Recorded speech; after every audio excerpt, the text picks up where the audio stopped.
Bon allez, on va chercher un petit peu d'air pour savoir où ça en est par rapport au stade de récolte.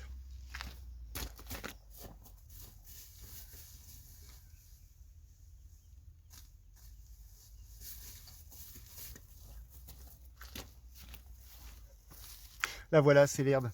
Alors l'herbe, elle est composée de feuilles. C'est ce qu'il y a de plus riche, c'est ce qu'il y a de plus riche en énergie, c'est ce qu'il y a de plus riche en protéines, et de tiges qui sont beaucoup plus pauvres. En fait, c'est moins digestible pour les vaches. Et donc, il faut minimiser la présence de tiges à l'intérieur de l'herbe pour la récolter, pour avoir un fourrage le plus riche possible. Et là, on voit clairement le dernier nœud. On va regarder. Parce qu'au-dessus du dernier nœud, il y a l'épi. Et qu'une herbe épiée, c'est une herbe qui vaut vraiment... voilà. Donc en fait, vous voyez, l'herbe, je l'ai coupée à 4 cm. 12, 20. Là, l'épi, je vais vous montrer de plus près. Il est juste là. Au-dessus, c'est la dernière feuille. L'herbe, avec dans le mètre brun là, l'herbe, elle est à épi 20 cm. La faucheuse va faire en sorte qu'on va récolter l'épi. L'herbe va repousser derrière. Là, idem. Le dernier nœud, il est là. Ça veut dire que l'herbe, elle est toute bonne à récolter. Dès qu'il fera plusieurs jours de beau, faudra y aller pour avoir un fourrage le plus riche possible. Allez. Bon, bah du coup, je suis en train de récolter, donc de faucher l'herbe qu'on a été voir ce matin. Donc avec la faucheuse avant qui est à moi, le tracteur qui est à moi, et la faucheuse latérale qui appartient à mon voisin, parce qu'effectivement on s'entraide.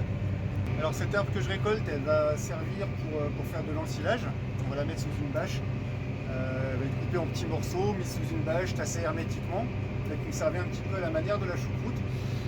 Oui, tout à fait, de la choucroute pour vache. Et ça va me servir à donner à manger aux vaches, donc cet été, parce qu'on manquera forcément de nourriture un petit peu cet été. Et puis je vais faire un autre chantier un petit peu plus tard, où ce sera de l'herbe pour l'hiver prochain, parce que l'herbe, elle ne pousse pas toute l'année. Alors pourquoi je fauche en fin de journée? C'est parce que voilà, la machine qui va venir récolter va faire ça jeudi matin. Et je pense que 3 jours de séchage, ce sera pas un mal, parce qu'on est quand même très tôt en saison. On est le 23 mars, j'ai jamais fauché aussitôt, c'est incroyable. Et donc là, je fauche en fin de journée parce que c'est déjà le moment où l'herbe est la plus sèche. Et ensuite, en fin de journée, l'herbe, elle aura eu tout le moment, toute l'après-midi, le soleil pour fabriquer du sucre, et comme ça l'herbe sera plus riche. Et c'est quelque chose qui est vachement intéressant. Voilà. Donc si on fauche le matin, on fauche une herbe qui est moins riche en sucre, qui va se conserver un petit peu moins bien, qui aura une légère valeur alimentaire en dessous. C'est important de faucher l'après-midi quand on peut. Et c'est pour ça que je suis équipé avec 2 faucheuses, parce qu'à la limite une ça irait avec les surfaces que j'ai à faire, mais 2 faucheuses ça me permet en fait de faucher au stade idéal. Et voilà, c'est un investissement qui se récupère sur la qualité du fourrage. Voilà, dans la deuxième parcelle, alors l'herbe elle est beaucoup plus basse ici, il y a beaucoup moins d'herbe. C'est parce que c'est des cultures différentes. La première, c'était un Régras d'Italie mélangé à différentes sortes de trèfle, semé à l'automne et à récolter avant une culture de maïs. Et ici, c'est une parcelle d'herbe beaucoup plus pérenne. C'est la 4e année d'exploitation. C'est un Régras hybride mélangé à du trèfle violet. Donc là, je suis descendu pour vérifier une fois de plus ma hauteur de coupe. On est peut-être un petit peu haut sur la faucheuse arrière, et sur la faucheuse avant, on est peut-être un petit peu bas. Donc je vais régler ça. Si ça a été fauché donc début d'après-midi, donc ou la rosée, on voit que l'herbe sur le milieu de l'andin, elle est encore très mouillée. Donc même si le sol, on n'est que le 23 mars, hein, enfin 24 aujourd'hui, même si le sol il est humide et que en fanant et en endénant derrière, ça va mettre un petit peu de terre dans le fourrage, je pense quand même que je vais être obligé de faner l'herbe, donc l'étaler, pour, pour qu'elle soit la plus sèche possible, parce que les journées sont assez courtes. Là je suis en t-shirt, il doit faire que 10 ou 11 degrés, parce qu'il faisait bien chaud dans la cabine, malgré la clim. Donc ouais, je pense que je vais être obligé de donner un petit coup de fanage pour que la qualité soit... parce que pour faire plus l'herbe s'approche des 30-35% minimum de matière sèche, plus elle est appétante pour les vaches, plus les vaches vont pouvoir la manger.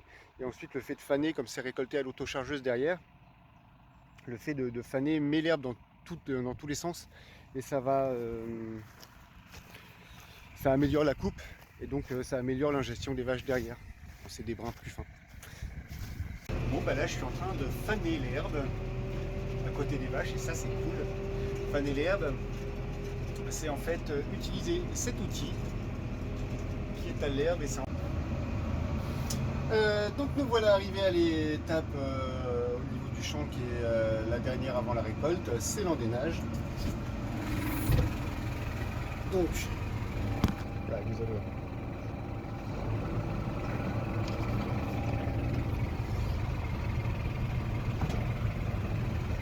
Donc voilà, c'est une machine qui va permettre de rassembler l'herbe pour qu'elle puisse être ramassée derrière par la remorque autochargeuse. Et c'est top ça, la petite toile qui descend toute seule et qui se replie, ça c'est un truc, c'est top. Alors cette machine, on l'a en Cuma. En fait, on l'a acheté à plusieurs agriculteurs parce que c'est une machine qui coûte relativement cher, il va à peu près 20 000 euros. Et en fait, on l'a acheté à plusieurs parce que moi, je vais m'en servir 25-30 heures par an maximum. Les collègues, pareil, 25-30 heures, il y a le matériel à 20 000 euros qui reste, qui prend une travée de hangar. Enfin, c'est juste pas possible quand on est tout seul. Donc en fait, voilà, on l'a acheté à plusieurs, ce qui permet de diminuer les coûts. Qu'est-ce qu'il a dit? Ah oui. C'est pas grave. Les tracteurs pilent de plus en plus maintenant, dès qu'ils ont un petit souci, hein. Oui, je te remettrai de la boue. C'est encore un petit peu d'herbe qui reste à traîner par terre. On va descendre un petit peu de 5 mm. Des fois 5 mm c'est pas grand chose, mais ça suffit.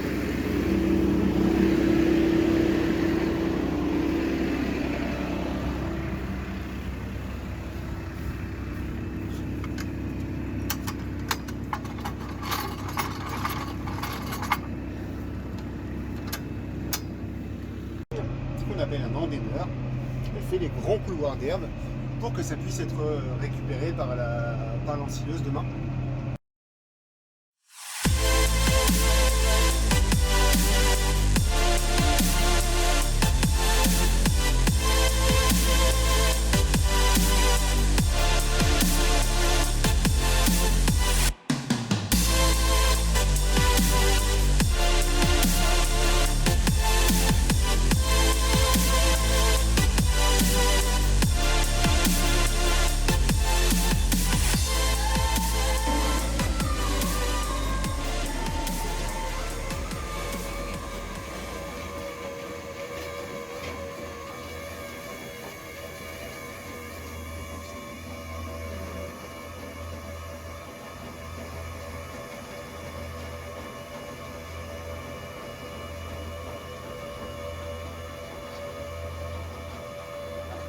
Petit test assez efficace pour savoir si l'herbe elle est suffisamment sèche, j'en parlais tout à l'heure.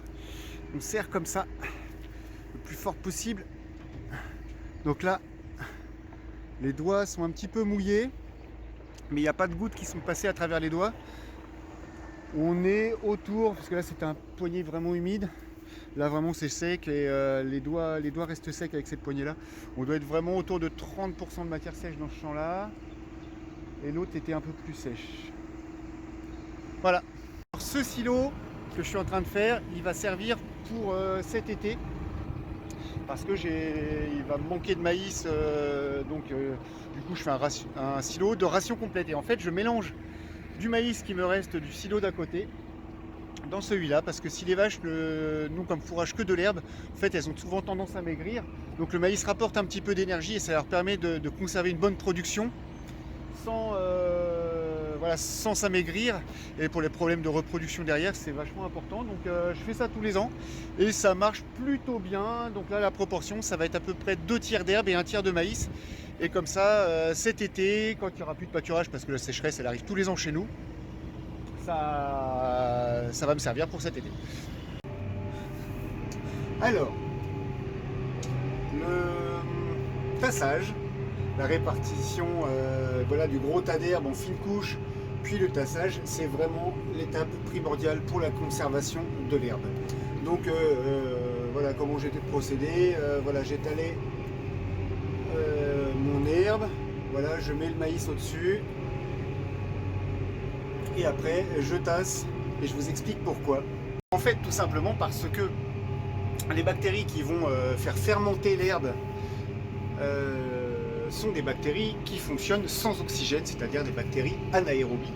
Et donc, il faut absolument chasser la majorité de l'air présent dans le silo, sinon ça présente des moisissures.